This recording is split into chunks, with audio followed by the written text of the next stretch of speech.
Hello, today I'm in Lexus UX200.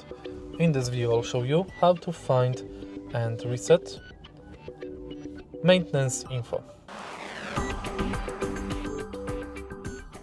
In the beginning, take a look at the screen display and next go to Setup. Go to Vehicle and Maintenance. Right here you can reset engine oil, oil filter, rotation, tire, battery, ATF, brake oil, LLC, wiper, brake pad service, air filter, personal info. You can delete all and reset all. Also, you can select the one you want to reset and select reset. And it's done. If you find this video helpful, please leave like, comment and subscribe.